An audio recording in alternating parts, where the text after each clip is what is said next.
Hello everyone, welcome to the Crafty Camper, and today I'm going to be sharing with you the Daisy Lane stamp set and the matching punches that go with it. Right, let's get started. Little tip and trick straight away for you. You might notice that I've already stamped some of the Daisy images just so we can get started. But when you're opening your new style ink pads, if you press onto the end, don't drop it like I did, and then that makes it easier to flip it and open it without damaging your nails. And I know how many of you ladies out there love your nails. Right, so as you can see, I've already stamped some of the daisies. I'm just going to add another one onto the page. And this is the larger daisy that's available in the Daisy Lane stamp set. And I'm using Rococo Rose.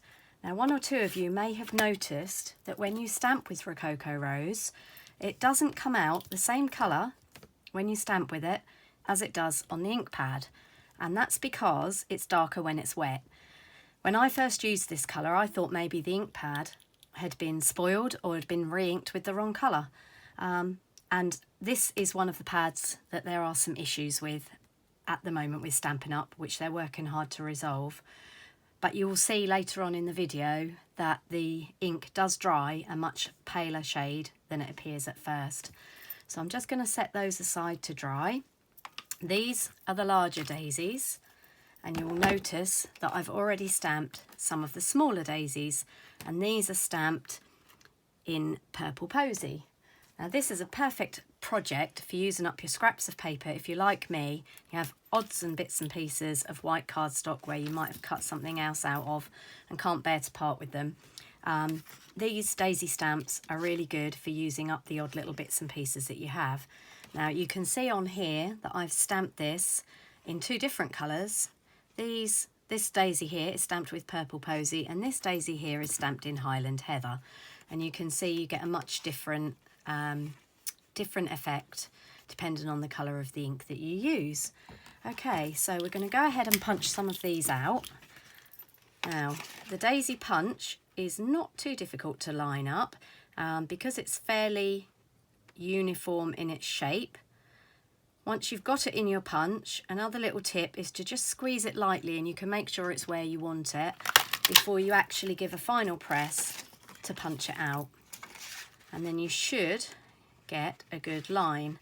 Now you can see on this piece here that I've actually stamped it with a little bit of space around it, and that's making it difficult for me to get it into the punch. So all I'm going to do is cut that corner off, and then that should make it much easier for me to slide it into the punch. There we are, and line it up as you can see. Now I'm hoping that you're getting all this on camera.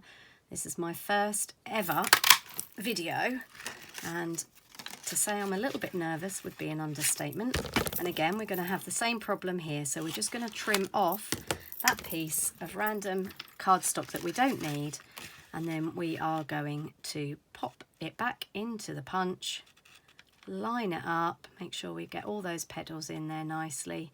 And as I said before, if you're not sure, give it a little squeeze just to hold it in place before you actually punch. Okay, so those are the big daisies, and then this is the small daisy. Now it's really nice that Stampin' Up have listened and brought out a small daisy punch to coordinate with the big daisy, which we've had for a little while. And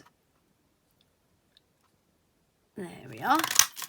Much easier than fussy cutting. Okay, and we'll just recycle that bit because I think we've probably got all the bits and pieces out of that we can now. So I'm just going to pause the video at the moment while I go ahead and punch out the rest of these flowers, and then we'll move on from there. I'll be back in a bit.